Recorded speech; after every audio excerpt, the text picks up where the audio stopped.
Hi everyone, welcome to a new reading vlog. I thought that this would be a fun idea.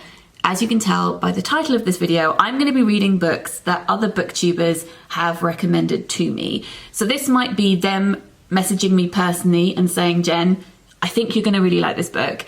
It may be that I have seen them really love a book on their channel and talk about it a lot. Or in the case of two of these books, it may be that they have bought me books as presents and I've been very naughty and haven't read them yet. And we're going to rectify that. So this is fun and also keeping me in check. I would also like to film a video soon where I read books that authors have recommended to me, but we're going to begin with my pals, lovely booktubers, and I have other books on my shelf, so this can be a series. Definitely. I have other books that booktubers have recommended highly and a couple of other books that I've been gifted that I still need to read. We could go on for a while. You know what it's like with booktubers and recommendations. Sometimes we buy them, am I right? Okay, so these are the 4 books that I'm going to be reading in this vlog. The first one is this. This is What You Want to See by Kristen Lepionka, and this is the second in a series. So when I talk about this, I won't spoil the first one, and I will in fact talk to you about the first one because I also read that this month.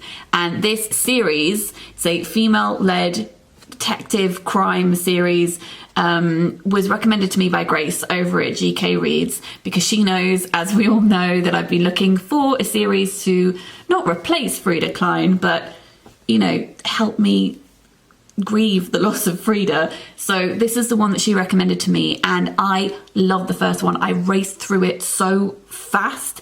I definitely think it's a contender. So I'm looking forward to reading the second and seeing if I continue to enjoy the series. This next one, I can't remember if I bought it because of Lauren over at Lauren the Books, or if I'd bought it already, which I think I may have done because it was on my radar. And then she said that she really loved it. And I know she's read it at least twice and absolutely adored it. And every time she speaks about it, it goes up my TBR. So this is Love in Colour by Bolu Babalola, and it's mythical tales from around the world retold. So that's the second one. And then the final 2 are gifts. So this is I think it was a Christmas present from Jean. This is The Little White Horse by Elizabeth Goudge. And I know it's one of her childhood favourites, so it'd be quite special to read. One of my best pals' childhood favourites books. And I hope that I love it, actually. It's a bit of pressure, isn't it? A little bit of pressure. And then this one, which was gifted to me by the lovely Matthew over at Matthew Sharappa, because that's his name. This is Parakeet by Marie-Helene Bertino. And yeah, he thinks it's great. He thinks that I'm gonna love it. So hopefully I will. Okay, so those are the 4 books that I'm gonna be reading over the course of this video. This video is also very kindly sponsored by Skillshare, which I'll talk about later on in the video. Grab a cup of tea, let's start reading. Hello, it is a few days later. I've just realized the battery is flashing, so I'm gonna make this clip speedy. Let's see how speedy I can make it. I have finished reading the second book in the Roxanne Weary series. This is What You Want to See by Kristen Lepionka. I didn't love this one as much as the first one. I'm still going to continue with the series, not least because I have bought the next 2 in the series. I still love the main character. So the main character is Roxanne Weary. She is a private investigator, and at the beginning of this book she's been hired by a man called Arthur because he thinks that his wife is having an affair. So she tails the wife. She's trying to find out what's going on. She can't see anything suspicious, but then the wife is murdered and Arthur is arrested by the police because they think that he did it. Roxanne took a bit of a shine to Arthur, not in a romantic way, but felt sorry for him. She really doesn't believe that he could have killed his wife. So even though her job was to tail the wife, she's now kind of invested and wants to find out what's going on. So she starts to do a little bit of digging of her own. I think I just wasn't as invested in the mystery itself. I wasn't as intrigued. The stakes didn't feel as high. It's more about fraud, this, and there are a lot of sub-characters in this book, which I do love. I've talked about that before. I don't want to be patronized as a reader by having a small group of characters, but this felt a little bit fraught in places, and I was thinking, wait, who are all of these people? Because it's not as if it's just one family tree. It's lots of disparate people spread out, lots of different relationships and fragments, and I found that a little bit difficult to grapple with. I wanted to be really focused in and, you know, following everything, and I didn't feel as though I was that fresh all the time when reading it. I had to go back and remind myself of previous interactions. I just wasn't as invested in this story as I was with the first one. But I love the relationships that Roxanne has with characters who we met in the first book, which I won't talk about here because I guess that's spoilers if you want to go in, obviously, at the beginning of the series. I really loved all of that stuff. It was just the mystery itself that she was trying to solve that didn't particularly intrigue me. But the third one in the series is this one here, which is called The Stories You Tell. So let's have a look at the blurb. It says, private investigator Roxanne Weary receives a panicked phone call from her brother, Andrew. His one-time fling, Addison, who turned up at his apartment the night before drunk, bloodied and hysterical, has gone missing. As police suspicion falls on her brother, Roxanne is the only person who believes his story. Tracking Addison's digital footprint, Roxanne goes deeper into the events preceding her disappearance, but as she struggles to distinguish the truth from the stories people tell about themselves online, the case takes another dramatic turn. Now that I am immediately invested in and would quite like to start reading that right now, because I think it's more personal to Roxanne and therefore we're going to care about it more because she cares about it. So I'm excited for the third one. Yeah, not as good as the first one, but still a very strong series that I would very much recommend. I am not sure which of the 4 books I'm going to pick up next, but I will check in with you soon and report back on my reading. And I managed to film this before the battery died, so that's good.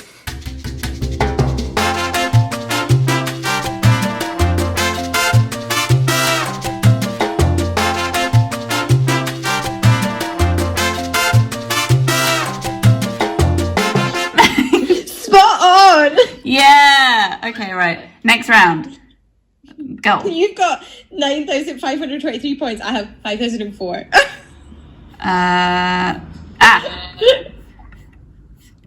Okay. I want to go here. Oh my god, this is beautiful. Oh, I love it. I need to live here. Stalin! It's a big book about Stalin. Stalin. I do feel like having written a book about bookshops all around the world, this is not really fair. Okay. See, look, the signs are in Spanish, aren't they? But a lot of places speak Spanish. I think. Guess. Over here. What? I'm gonna guess. It's giving me an ad. I have to wait 6 seconds. Okay, I'm guessing here. Oh, I was 5 kilometers away. Where did you guess? I'm so annoyed I almost put it in Mexico. Oh, did you guess Spain? Oh. Yeah. I almost did Mexico. I was so torn between Mexico and Spain, and then I was like, I'll just do Barcelona. But I did think, actually, if I had been there when I was a kid and went to Barcelona, my dad would have taken me there, but I was like, it's been a long time, so like it could have been built since then. Yeah. I'm so annoyed. I almost guessed Mexico as well. Hello. I did start reading Parakeet yesterday, which is this book here. I've taken it out of its dust jacket because I always take books out of their dust jackets. So this is the second book in this 4-book reading vlog, and this is the book that was gifted to me by Matthew over at Matthew Sharappa. I'm 60 pages in and I'm not really sure what I think of this book yet. I think I like it on a sentence level. I'm not sure if I like it on a book level yet. Like, there are some things that I'm underlining and I think are really witty or clever or poignant, but it's a very scattered book.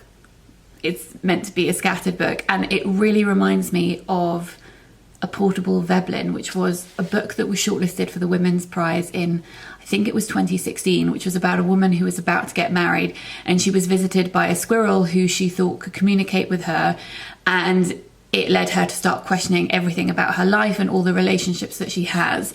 And at the beginning of this book, our protagonist is visited by a budgie who she thinks is the reincarnated form of her grandmother, who tells her, you're about to get married, but I'm not really sure that you should be getting married. Or at least I would like you to do something before you get married. Go and talk to your brother. So she immediately starts questioning all of the decisions that she has made. It is very farcical.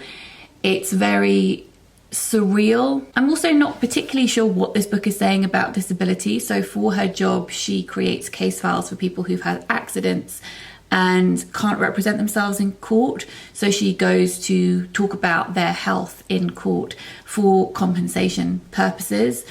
And I think it's in danger of falling into the disability as quirky, different, interesting, weird.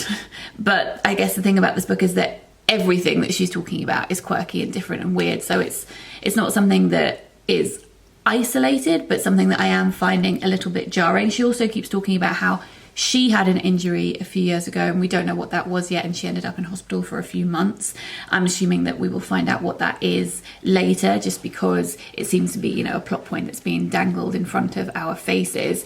She goes to pick up a wedding dress that she has bought from somebody else and is adamant that the person who's selling her the wedding dress's husband is someone that she used to have a relationship with, and the person that she's buying the wedding dress from, she feels, is a version of herself. So she keeps on implanting herself and projecting herself onto all of these situations around her, and firmly making herself like the center of everybody's attention in a way that they don't really understand. And that is why it is quite farcical, and it's hard to tell what she is fabricating and what is actually real. Her best friend is someone that she seems to have quite a strange relationship with, and I really like this line. She says, "There have been several times in our friendship when Rose and I reached what I feared was its conclusion, when an important update to our subscription to each other had lapsed and we either had to renew or face the tenuousness of our connection."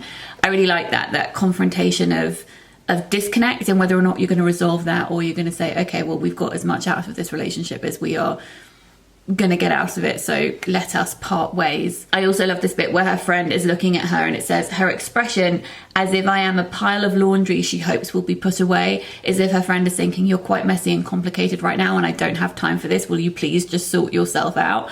I thought that was a really, really wonderful image. So I am intrigued by this, and I'm not that sure where it's going to go, but I'll keep you posted. I'll read more and then I'll come back to you, because that's what a reading vlog is.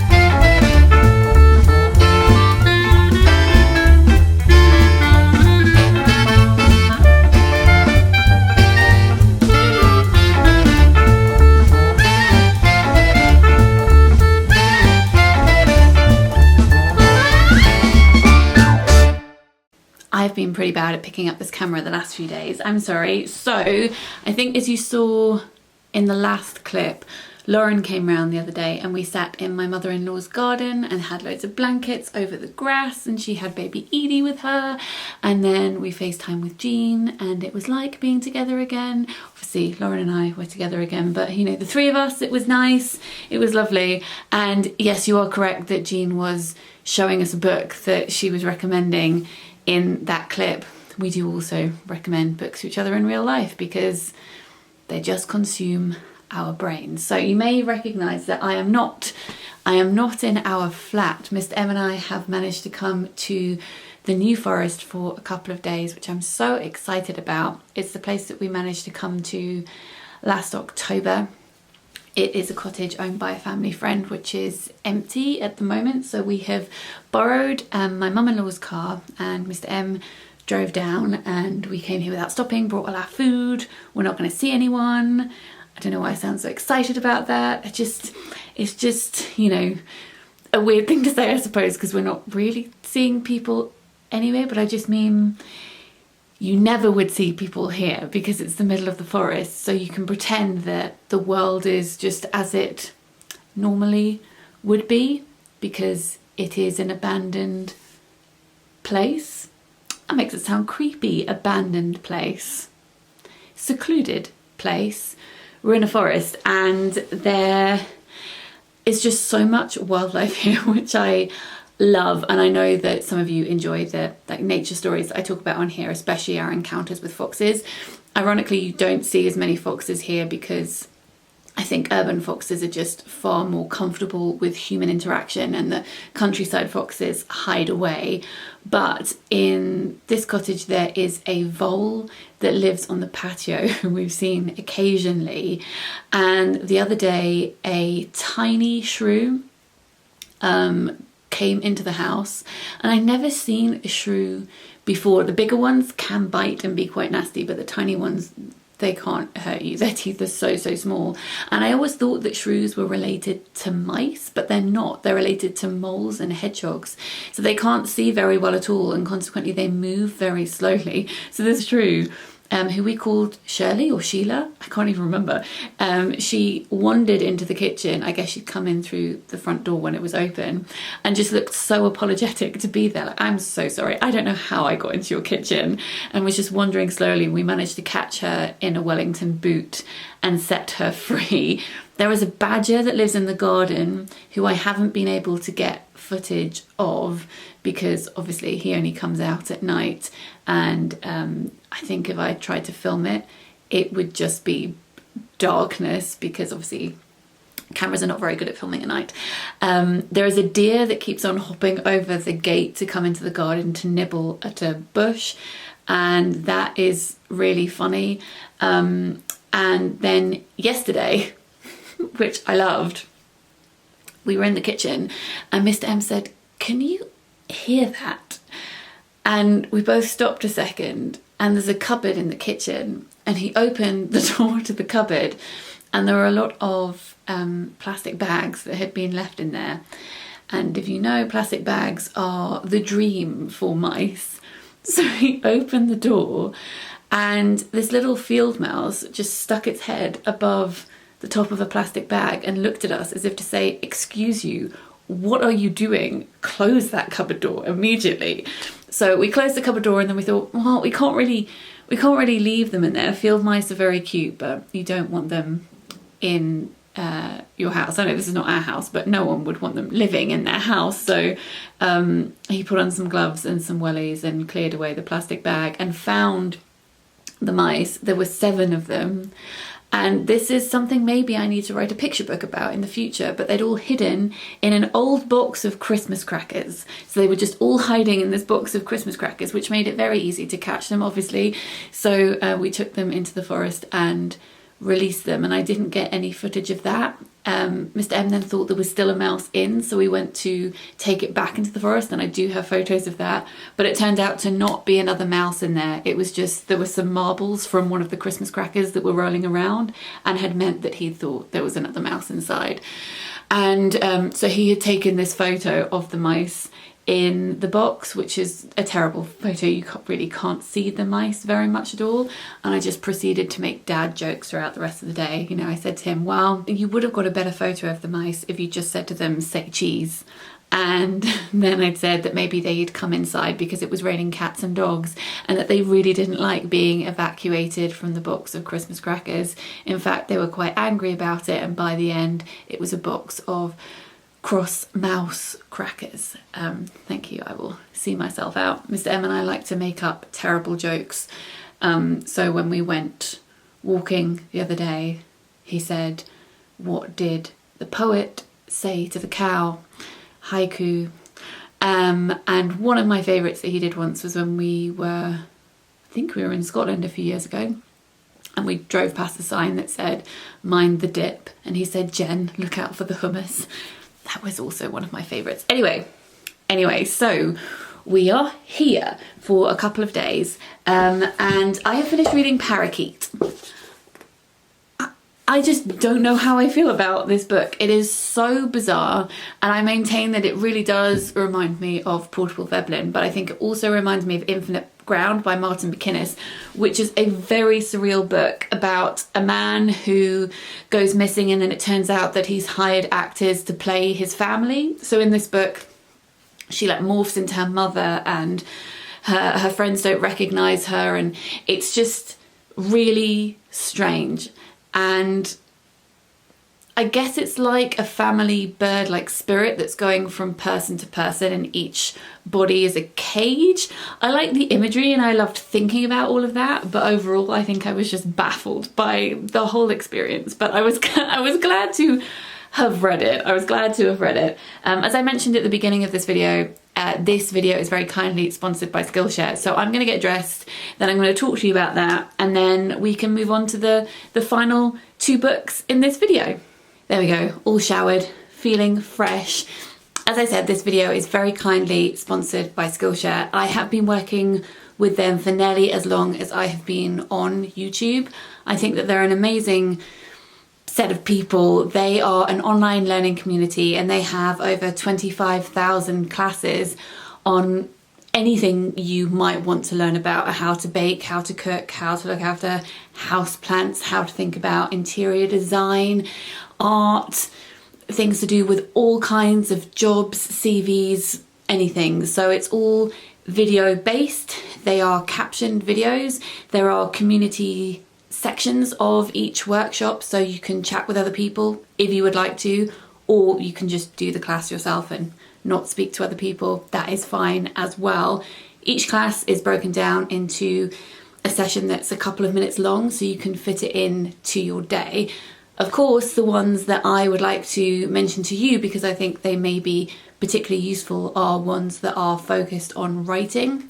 And they have lots of different courses that are focused on writing and that are coming at writing from lots of different angles. So 2 specific ones that I wanted to highlight is one by Emily Goudge, which is called Creative Writing for All, a 10-day journaling challenge. And this is looking for things in your day to write about that you then may use as a jumping off point to turn into either a larger piece or to revise and maybe create a piece of flash fiction or a poem. And these are using the everyday around you to work on your writing, your craft, if you're thinking about writing as a means to, well, as a means for getting published, but you know, it could also be if you just want to do it in your spare time. But it is about using the everyday for creative writing purposes. And the other one that I wanted to mention is slightly different, which is called Writing for Self-Discovery. Excuse me, I got a frog in my throat. 6 Journaling Prompts for Gratitude and Growth by Yasmin Cheyenne. And this one isn't about writing to look to get published or anything like that. It's about writing for yourself and finding time in the day to journal, and how you might go about that, and how writing itself and the act of writing can help with self-reflection and be a form of self-care. So those are the 2 that I wanted to particularly mention today.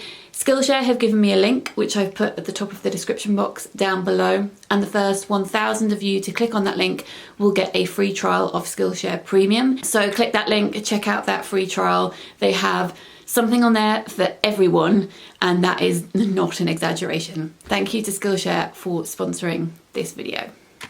Now, shall we go for a walk? Let's go for a walk.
I thought I would come out into the forest to talk to you about these final 2 books. So this was Jean's gift to me, and as I said, this is one of her favourite childhood books, and this is lovely to read. It is so nostalgic. It feels like a Persephone classic for kids.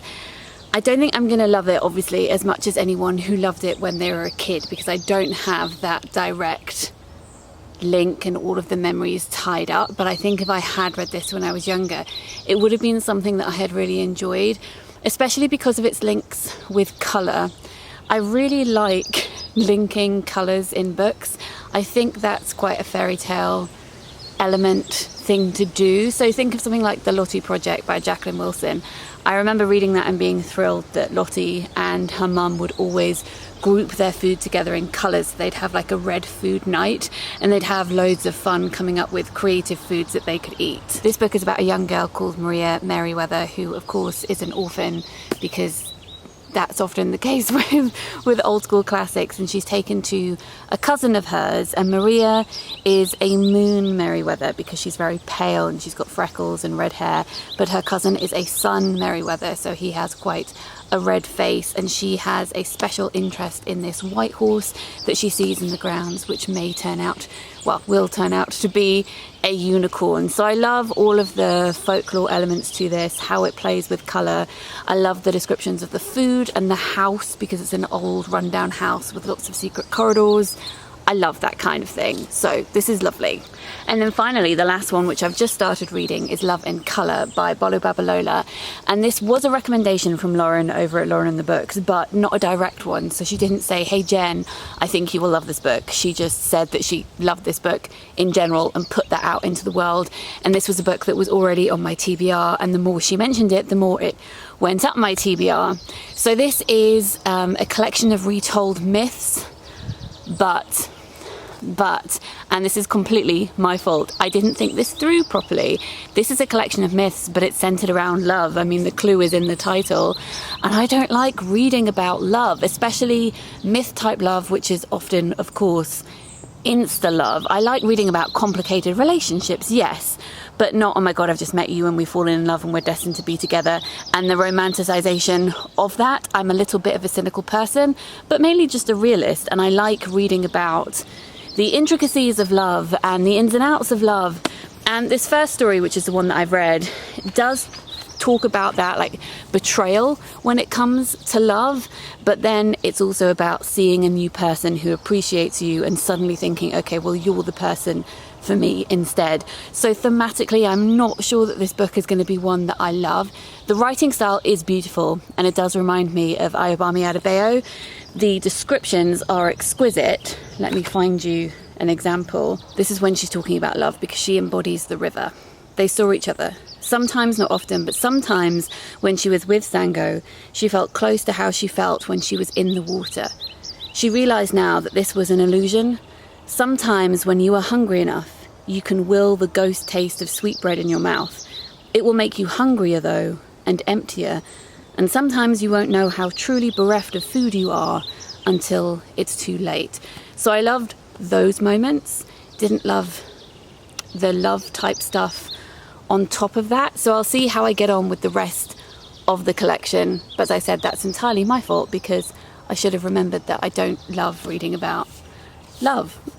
So this brings us to the end of this reading vlog. 4 books: the Kristen Lepionka book, recommended by Grace, loved; Parakeet, recommended to me by Matthew, baffled by but enjoyed; The Little White Horse, recommended by Jean, or rather gifted by Jean, which I enjoyed, but I'm probably not going to love as much as people who read it when they were younger; and Love in Colour by Bolu Babalola, which I am appreciating the writing style of, but I'm a cynical person, so maybe I'm not going to love it overall. But we will see, and I will report back in a wrap-up. Thank you for joining me for this video. Thank you very much to Skillshare for sponsoring this video. Click on the link in the description to get your free trial of Skillshare Premium. I hope you're all having a great start to the week, and I'll speak to you very soon. Sending lots of love. Bye.